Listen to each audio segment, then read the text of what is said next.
Yeah, hello everybody. My name is Larson. As Stephanie just said, I'm an EWalk volunteer organizer. I'm also a union staff in my day job, and I do have salting experience, which is one of the reasons that I'm kind of leading this training today.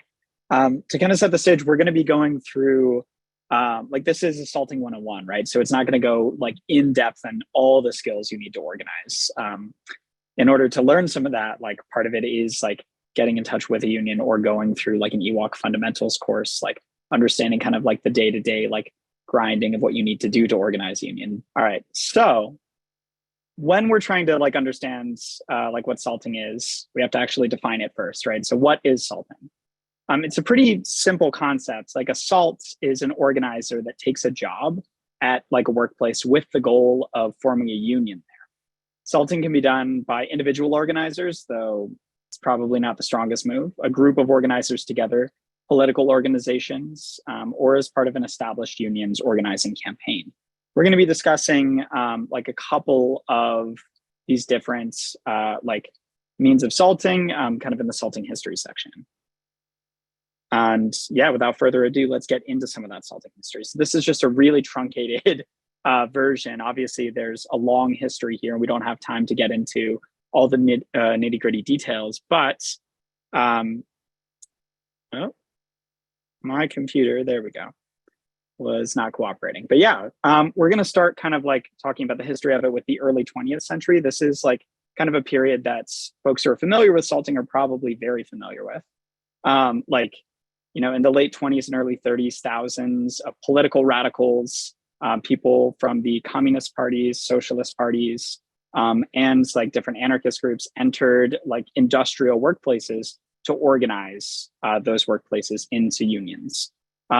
Many of those salts wound up being a part of CIO, the like that section of the AFL-CIO before it merged, which was much more like interested in doing that kind of industrial organizing, which wasn't as popular beforehand. A really good example of some of this early 20th century salting, right, is like the General Motors strike, where like salts, along with obviously all of their coworkers, started sit-down strikes and won like the first major like contract at General Motors after like a lot of on-the-ground organizing, a lot of it from salts.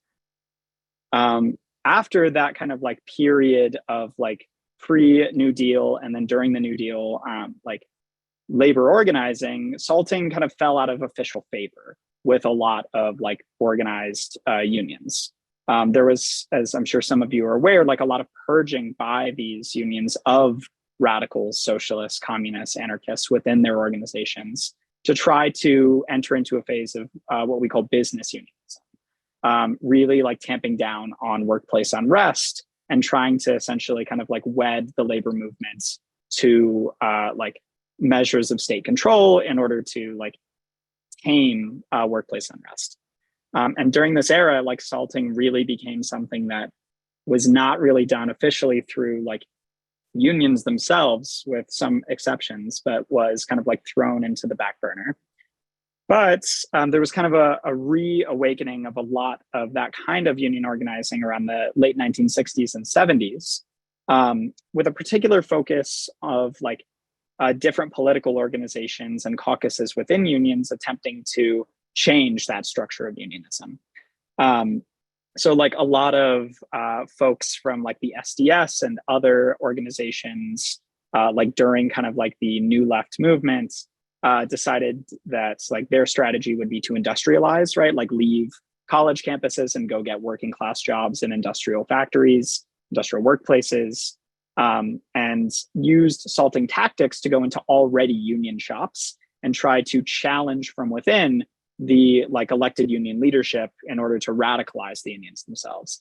One of the outgrowths of this was the Teamsters for a Democratic Union, which like has had a huge impact within the Teamsters for creating a militant, like leadership challenging part of the union, which just recently helped get their new leadership in power in a much more militant stance against like workplaces like UPS.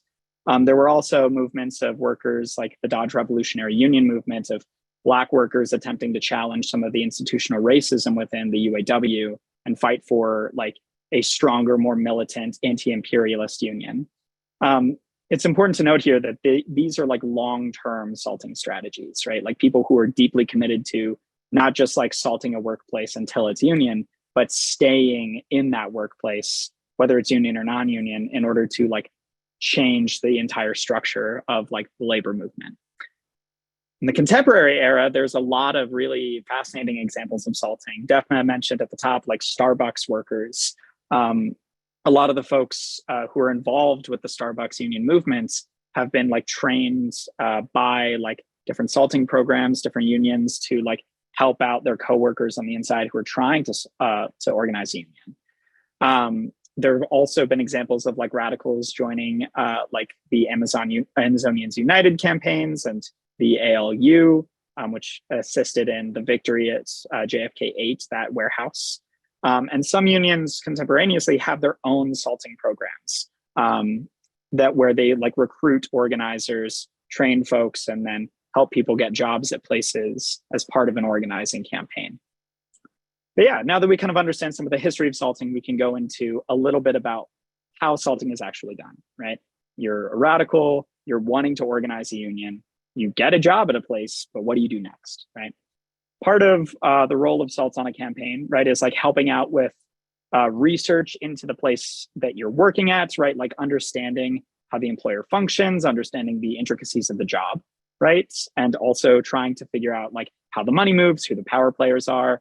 You're also going to be identifying leaders, mapping and charting your own workplace. I know that these might be kind of jargony terms, but basically like within a workplace, you're trying to identify who among your coworkers has like leadership, like among their coworkers, right? Like who's respected, who plans things, right? You're identifying those folks to hopefully recruit them into the union campaign. You're also creating an actual like list of like everybody who's in the workplace, which is what mapping and charting is about, and kind of figuring out like who can you like sway to the union side, who is anti-union, who's scared, who's a powerful union person, that kind of stuff. And a lot of these skills you can go into much more depth with when actually getting trained in how to organize, whether it's through EWOC or through a union campaign. You're also going to be like building an organizing committee, the engine of any union movement within a workplace, right? Like gathering together all the powerful leaders and like unifying them toward the goal of unionizing the workplace. And this is a little more contested among like folks who SALT, right? But like possibly as a SALT, you're kind of building up your own leadership within your workplace. Like if people gravitate toward you, if you become somebody who is respected within the workplace, you can also like have that group of people who are on your side and you're kind of responsible for during a union campaign. So what kind of skills do you need? The same as any kind of organizing that you're going to be doing, right? Like you need to know how to map and charts, you need to know how to identify leaders, and you need to understand how to have organizing conversations. That's just like a structured conversation where you can get deep with somebody about like what their needs are at the workplace, what their dreams are outside of it, like talk about like a plan to win a union and how that would change the things in their life that they want to see changed, and recruit them into the movement. Yeah, those skills are going to be what helps you build an organizing committee of your coworkers and fight for a union.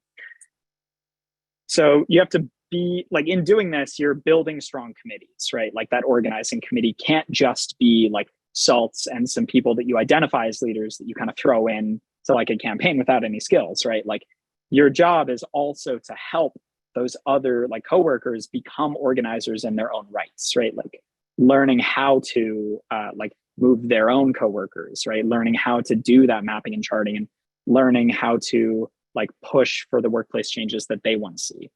It's very important to like recognize that as SALTs, you cannot be the only people pushing hard for a union campaign, and you also cannot be the only people in a workplace who know how to organize.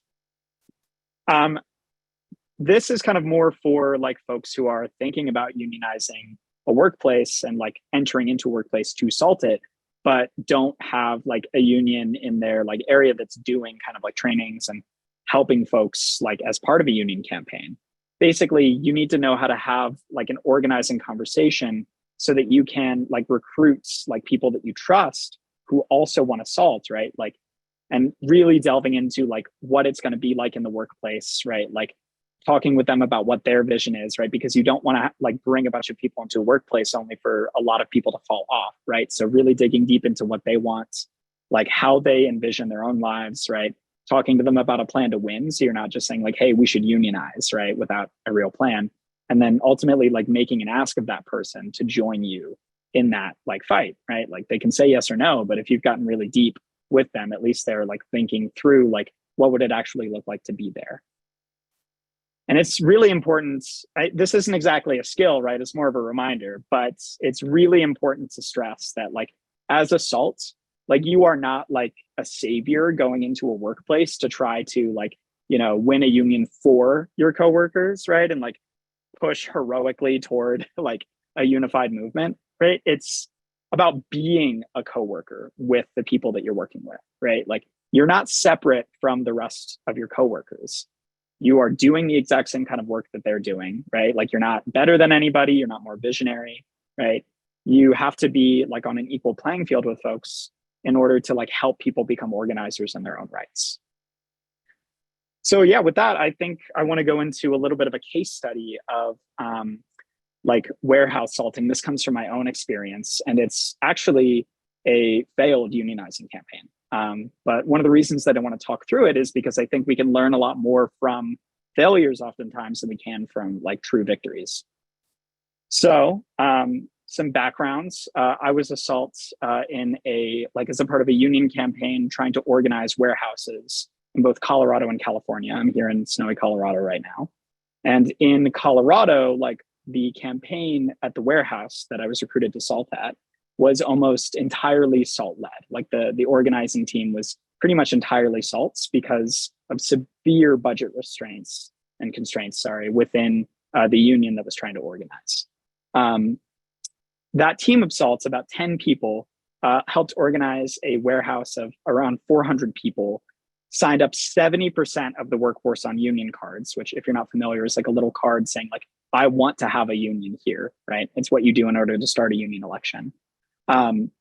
It took about a year and a half to get to the point where folks could like feel confident in like the numbers and the strength of the workers around them to like get to that point. So it does take a long time. But we got 70% of the workforce on union cards. And before doing that, we had delegations, people walking off like production lines in order to demand raises, people like protesting safety conditions and winning again and again and again until we got to that 70%. At which point the company spent about $4 million on a union busting campaign that included a union mole scare tactic, right? Like trying to identify people that they thought might be SALTs and use that in their union busting tactics to divide and terrify workers.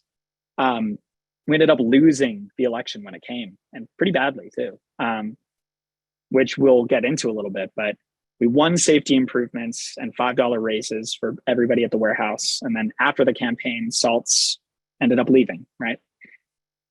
So like who were the actual SALTs, right?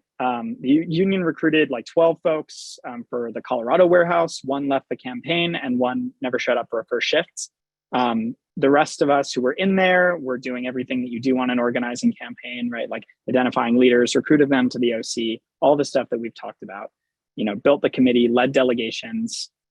It's important to also stress that I believe all 12 of the SALTs were white and all but 2, if I remember correctly, were men, and everybody was between the ages of 18 to 29, which is important to think about when it comes to the workforce at this warehouse, right? It's mostly minimum wage workers, a large group of like folks from Myanmar, split between a few different ethnic groups, Pacific Islanders, Latino workers, West African immigrants, and smaller groups of American Black and white workers, pretty diverse in age. Management at the warehouse is almost entirely white, with a few more women than men. And the union busting campaign that this warehouse actually went through once we filed for election really keyed in on what they identified as potential SALTs in the workplace, meaning that union busters had an understanding of what SALTs were. And if they were able to identify people as it, use it to try to like divide the workforce, right? So one of the SALTs was a former union staff who had been laid off. And the union busters were able to use legal tactics to find that organizer's former salary, which is pretty low, but like when you post it up, like on a slideshow in a like captive audience meeting in front of a bunch of workers and compare it to their minimum wage salaries, right? Or their minimum wage hourly jobs, right? It's pretty easy to like tell people, you know, oh, hey, like this person doesn't care about you, right? Like they're separate from you. They came in here with an ideological mission and they're trying to like exploit you and take your dues as their own like salary, or they might get bonuses for winning, right? Like a bunch of egregious lies, but still something that they were able to key in on. And it was a key part of their campaign. Even though we were able to show like the union busters getting $3,500 a day to lie and berate people, right?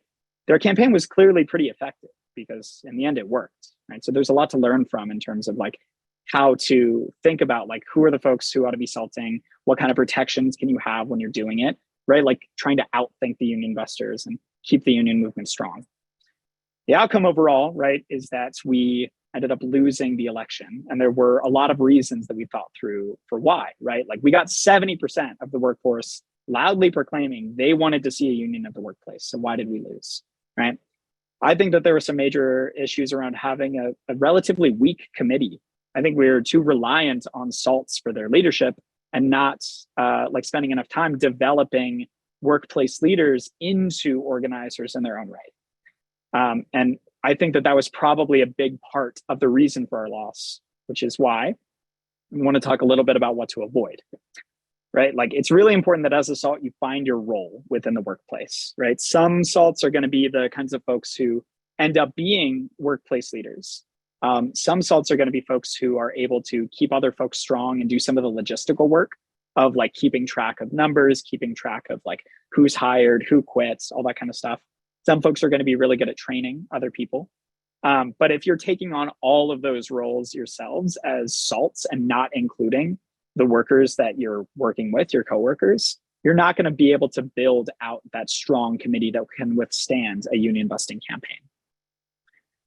And again, just want to reiterate, you're not separate from the workers, right? It's really easy to feel that way when you have like a like small community of like SALTs who are like relying on one another, right? They went in there together to like for one single mission, right? But ultimately, right, the campaign isn't about you as SALTs. The campaign is about you and your coworkers forming a union.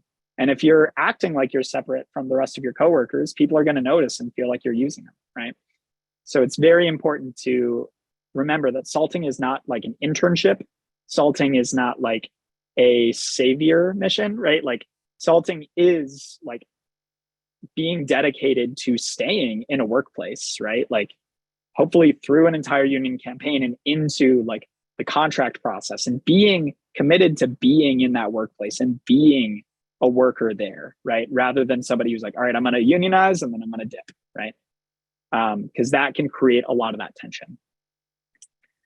But yeah, that's is everything for just kind of the general overview of salting, what it is, right? Like the ways that people can go about it, the skills that you'll need, and a little bit of like a case study of like what happens in the salting campaign if you're not doing some of the like other kinds of organizing that are necessary to empower and like turn into organizers your coworkers.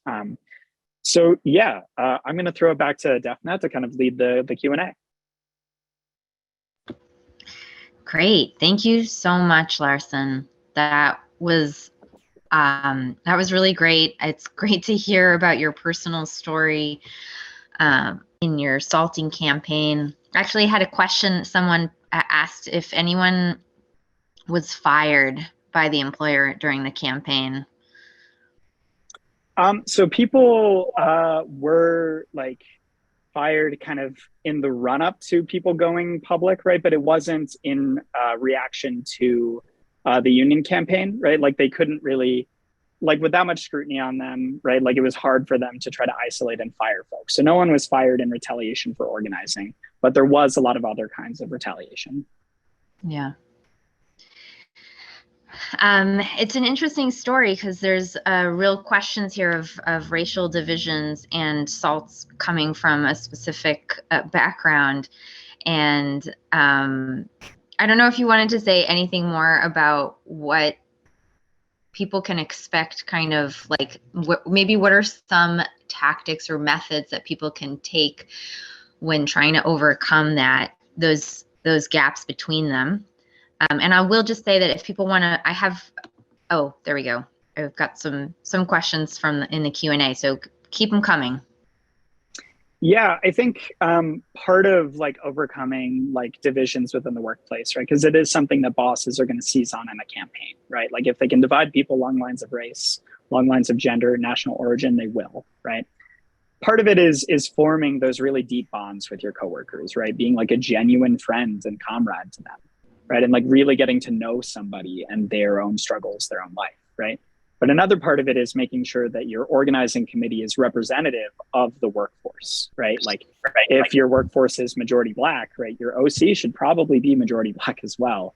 And that's another big reason why you want to be training everybody on the OC to become really strong organizers themselves. Because like you can like form really deep bonds with folks, but there are probably some things that are going to be really difficult for you to understand in your own experience if you're not from that particular ethnic group or background.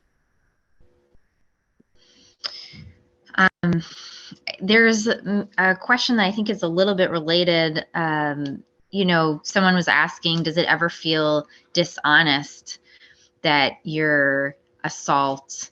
Did you ever feel like, you know, you weren't part of it for real? Mm-hmm. Yeah, I think that that is kind of like why I kept bringing up like the you are not separate from your coworkers, is because those feelings can sneak in if you're behaving that way, right? Like you can feel like you're keeping a secret from people, but ultimately, like you know, if you're there and you're honest with people, like once the organizing like kicks up, it's like you are like a worker there, right? Like you went in for a purpose, but everybody goes into a job for a purpose, right? Whether it's to feed their families or to try to seek a career, something, right? Like everybody's got reasons for being there. Your own reason isn't that important. The more important thing is like fighting and winning something with your coworkers, right?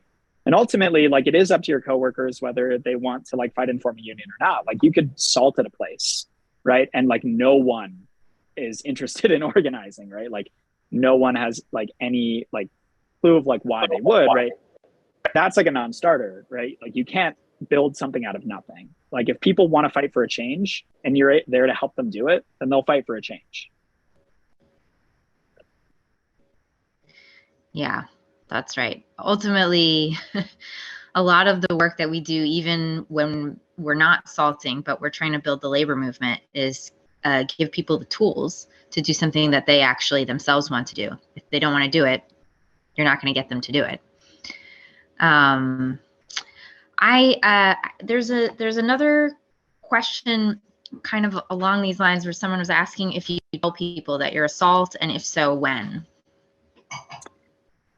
Yeah, I think this is kind of up to, you know, the circumstances or like the particular conditions of like a workplace. You know, if there's somebody that you really like deeply trust that you're like working with, right, and it's like on the OC, and you really want to tell them like, hey, I got a job here to SALT or to like organize a union because I'm a believer in like the union movement, right? It might go really well, it might not, right? Like I think it really just does depend on the context, right? If like you go into like a Starbucks and people are extremely union positive, and then like at some point you're just like, look, I saw the movement, like I came because I want to be a part of it and I want to help all of us be a part of it, right? Maybe it'll go over really well, but in other contexts it really won't. I would advise against it, but you know, different contexts. Yeah. Err on the side of caution. So there's a couple of questions about like the different industries that are ideal to target with salting. And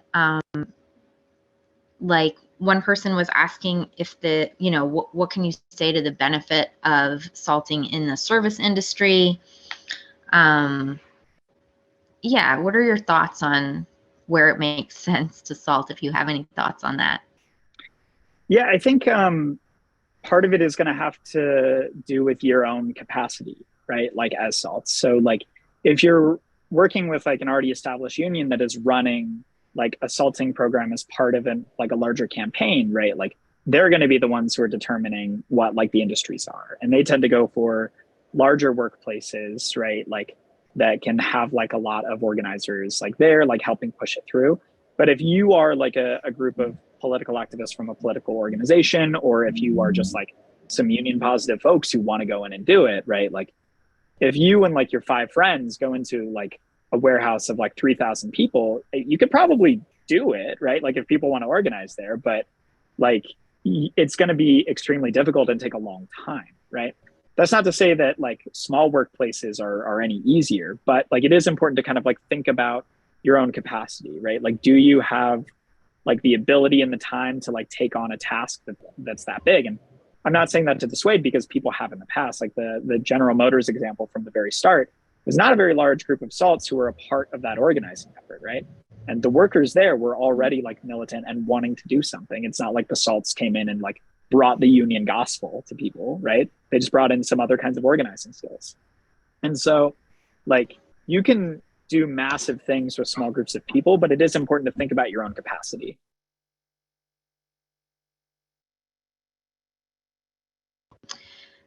I want to take just a moment because I see a lot of people asking about a follow-up for this, and just to say I will mention some more stuff at the end of this in terms of next steps, and also specifically if you want to be recruited as a SALT, what to do. Someone asked like how that kind of happens, like how do people get how do people get category like how do they get recruited and screened to become a SALT in a workplace? So maybe we could just paint a little bit of that picture for a moment. Yeah, I mean, like I can't like speak to like how every organization does it. I think that there are some like kind of key things that like really make people good organizers and like people who would be like really good for this kind of organizing. And I think it's just having like a deep commitment to the movements, like understanding you know, like how to have deep relationships with people and how to like get to know people from all kinds of different backgrounds.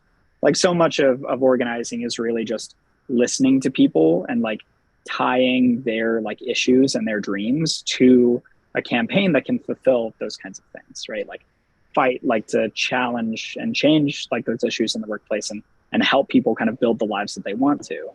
But it really is just like a willingness to learn, a willingness to like be humble, and like a willingness to tough it out through some pretty hard shit, honestly.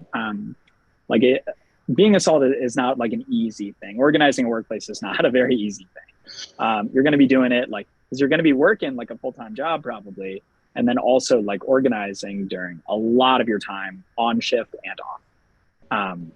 And so it's important to like have like not just commitment, but like the ability to know how to make sure that you're getting enough rest, the ability to know that like, you know, to follow through on like your commitments.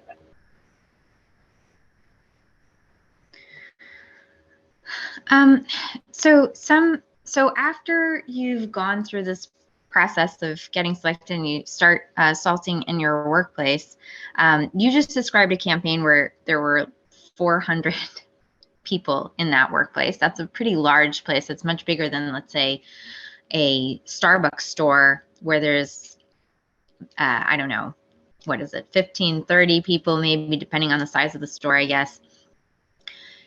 Or I don't know how large the roasteries are. Those are bigger, I guess. But how long does it take from the moment that you started to when you filed for the NLRB election in a 400 place? How long would you estimate a smaller store once you've started? I think again, it's, I mean, like size definitely plays a role in like how long it takes to build up capacity to like have an organizing committee that's large enough and representative enough to do that kind of thing. I mean, for a smaller place, like you can build relationships maybe more easily, but that's not to say that it won't take still kind of a long time, depending on like, you know, are you able to like make enough connections with people, right? Like, are you able to like identify like key workplace leaders and bring them in? are you able to, like have a consistent core of people, especially in industries where turnover is really high? I mean, you might spend like months putting together an organizing committee at like a restaurant or something, and then, like half the people at that restaurant like leave. So I don't want to say like it takes any like less time to do it. It really is just going to be job dependent.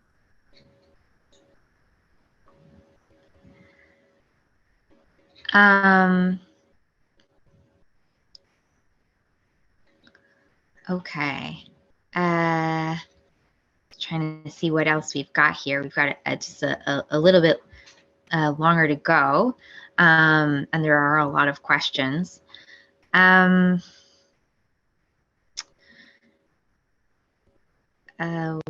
So I think people. Oh, one question that someone put in here is kind of. What are factors you take into consideration with how much you stick your neck out to help workers do something like go public?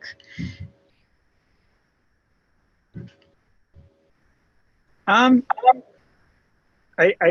think again, this is kind of going to be dependent on each workplace. I think if one of the key things in like any kind of like labor organizing is that there's power in numbers, right? And like sticking, I guess like like sticking your neck out in a very public way in front of a manager, like being the loudest person, being like the kind of like focus of like workplace issues is one, not good organizing, and two, not like the most effective strategy for making sure that there can be a consistent long-term union movement in a workplace, right? And I guess I'm saying that just to like point out that like if you're going to be taking like public actions before you go public with like filing for an election, like doing it like with numbers, with like an organizing committee that has your back, and like doing it in such a way that people are protected by having enough folks participating at once, right? If you're the person who's always at the front, right, like then you're not helping other people build their organizing skills, and you are more easily identifiable.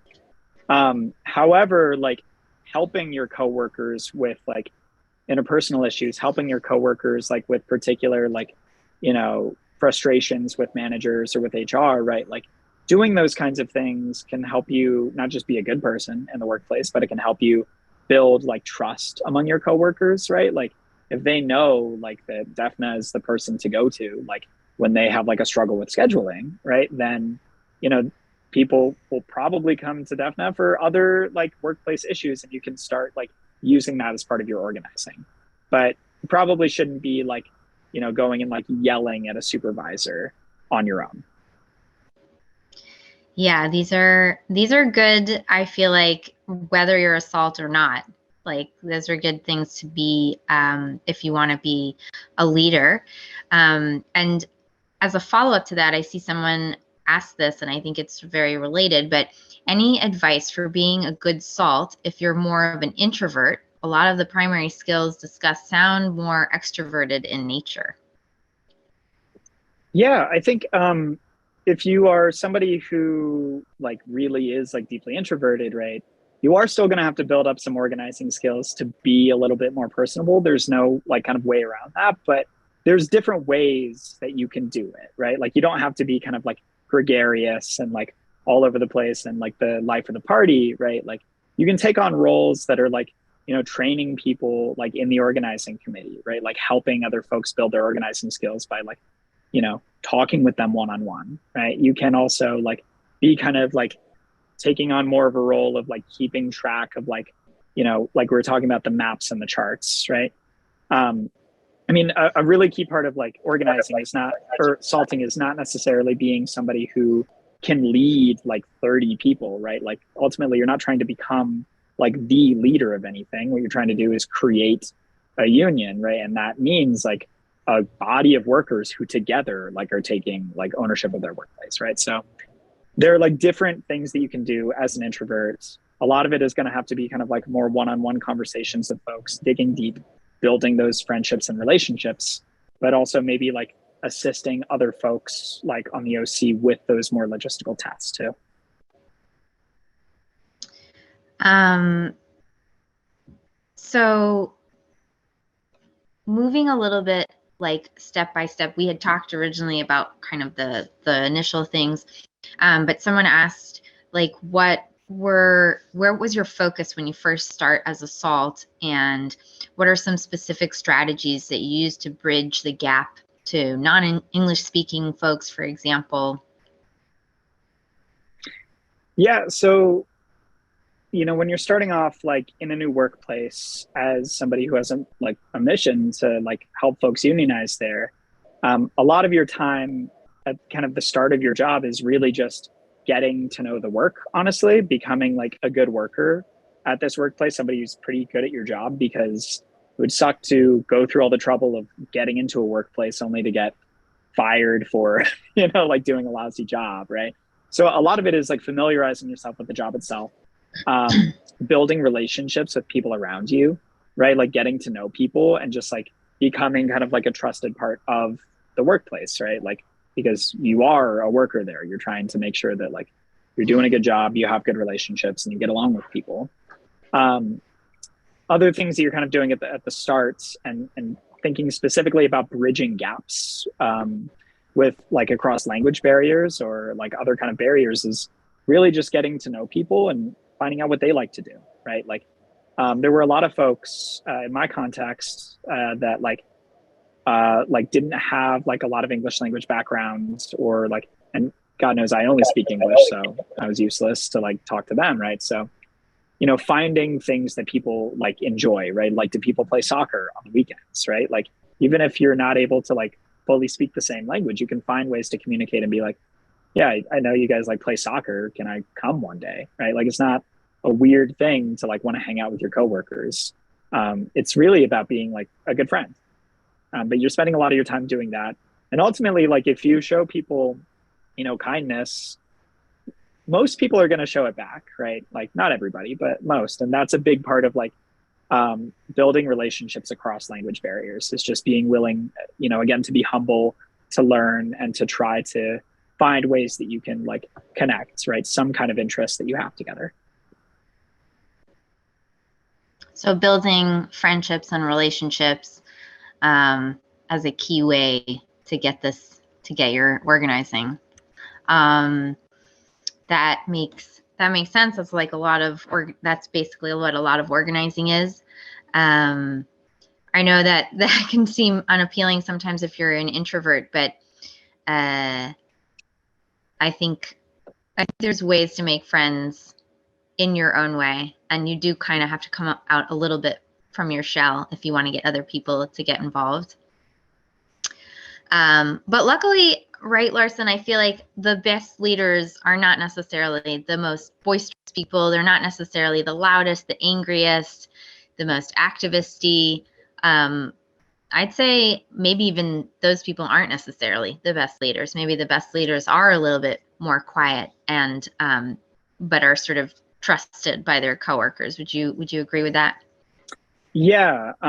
In like union organizing parlance, there's often like a discussion of a difference between an activist and a leader, right? Like there are a lot of ways in which those two kind of roles overlap, but like, an activist is sometimes thought of as somebody who is that kind of like louder person, right? Who's like more out there and like really fighting for changes. But that doesn't necessarily mean that they have like the necessary respect of their coworkers to be able to lead folks, right? Like it oftentimes is not like the loudest, like most passionate people who do make good leaders.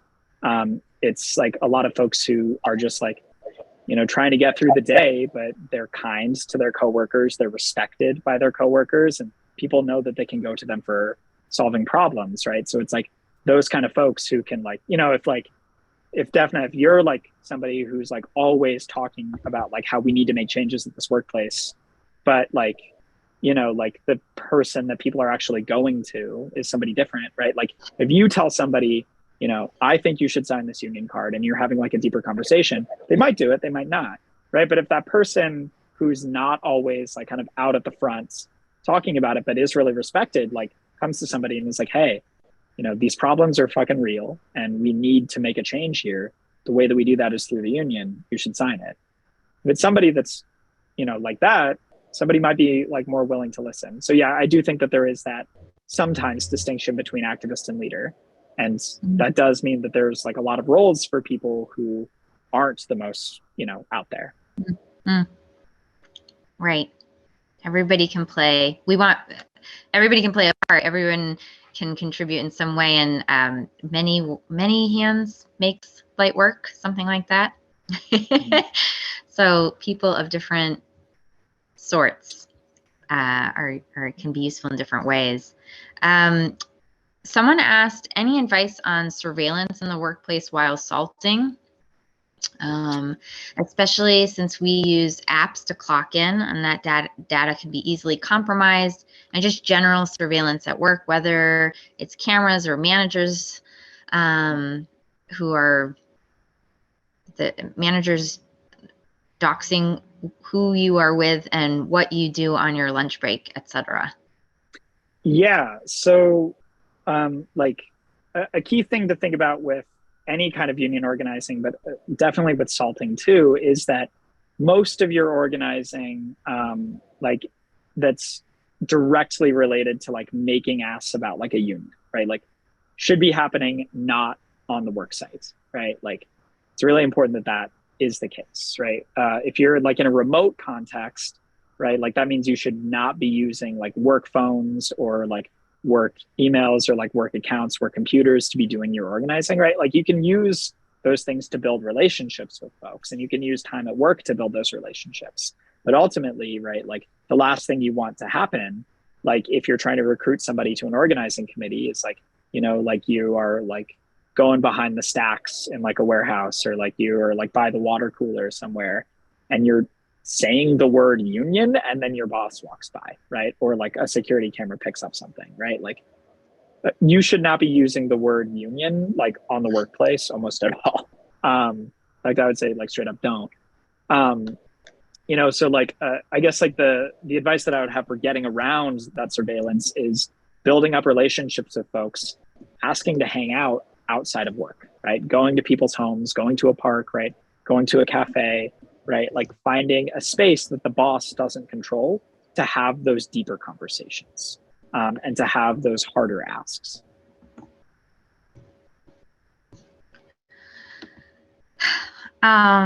This has all been really great. I want us to start to wrap up so that we can just share a few things at the end here. But maybe we can end on one last question. If you can talk a little bit about agitation. So can you talk about, this question is, can you talk about agitating workers? Like, it's not right that they did that to you. That's so unfair. Shame on that supervisor. That's wrong. Like, what is the role of agitation in organizing? Yeah, agitation has a very central role in organizing. The organizing conversation, that kind of like structured conversation that I mentioned in the skills, a huge part of an organizing conversation is agitating somebody, right? Like not annoying them, right? But like actually like helping somebody come to their own like realizations about the issues that they have, right? Like so many folks, like I myself do this a lot, right? It's like, man, my work fucking blows, but what are you going to do? Right. It's like, you have to get kind of deeper than that for people to be willing to take a risk of like, possibly even losing their job to fight to make their workplace better, right? To fight with their coworkers. And a big part of that is doing that agitation, right? Like when you're having conversations, like not just saying things like that's so unfair, that's a part of it too, but really more asking open-ended questions that help the other person think through why what's happening to them is unfair, right? So like definitely if you and I are having a conversation, right, and like you are telling me like about like a supervisor mistreating you, right, like kind of picking on you, I would ask you like, yeah, like how does that make you feel? Like what is it like when you go home? Like are you thinking about it all the time, right? Like trying to, that last one was a yes or no, but you see what I'm saying, like asking open-ended questions to get the other person talking more about what they actually experience, right? Like it's one thing to get paid like minimum wage and know that that person's getting paid minimum wage. It's another thing to ask them about what kind of choices they have to make because they get paid minimum wage, right? Like, what is it like living paycheck to paycheck? And helping people be like, yeah, you know, it fucking sucks. And like, this is how it impacts me. Like, it impacts my kids. It impacts my future. Like, I have things that I want to do that I can't, right? But a lot of the agitation is more letting the other person realize, I mean, everybody knows, right? But like, say, right? Like, that the thing that's happening to them is unfair and is wrong. More so than just being like, that sucks, dude. Yeah. Yes, it's so interesting that we think about the organizer's role as like convincing people to do something, but so much of what an organizer does is just be an empathetic and good listener, which, you know, that's a skill, but it's definitely something you can develop. I wonder if you could just say, because one of the things I think that's interesting about agitation is also the role of it in making people feel less isolated. So like, oh, you're not the only person who's experiencing that, and that's sort of playing a role in getting people to start thinking about the possibility of change. Yeah. I think a big part of getting people to think about a possibility of change is first like getting them to that agitated point, right? Of like, yeah, like what's happening here is wrong, it's bad. And then, you know, fundamentally like asking them like to make a choice, right? It's like, are you okay with that being like your life? Are you okay with having this happen? You know, if they say like no, if they say yes, the conversation is like, well, okay, right? But like no one's gonna say yes, right? So it's like if they say like no, right? Like no, I do want to do something about it. I just don't know what to do, right? That's when you can start getting into like, you know, planning and thinking through how you can make things different. But I guess the thing that you want to be doing before kind of like planning, right? It is like helping somebody kind of like dream about what their life would be like if those issues were addressed, right? Like, you know, definitely you were telling me about like getting paid minimum wage means like, you know, there are weeks where you have to like maybe try to like get to work like on an almost empty tank, and you know, like you're not able to like afford the kind of groceries that you need to, right? Like what would it like what would the first thing, or like what's the first thing you would buy if like you got a $4 raise? What's the first thing you would do, right? Like helping people think through like what would happen if their workplace were to change. It's important here to think through also like you're not going to be like, yo, what would your life be like if you were a millionaire, right? Like you're not trying to like get somebody to like think that the world is promised, right? If they organize a union, but rather like think through like what would it be like if you had power on the job? What would it be like if your manager couldn't yell at you? What would it be like if you could afford to pay your medical bills, right? And helping people kind of like dream about the life that they want to have can help you then be like, yeah, let's fight for those things. We're gonna get it by following this plan. Are you with me? Amazing. I think that's a good note to end on. I really appreciate your taking the time to do this with me, Larson.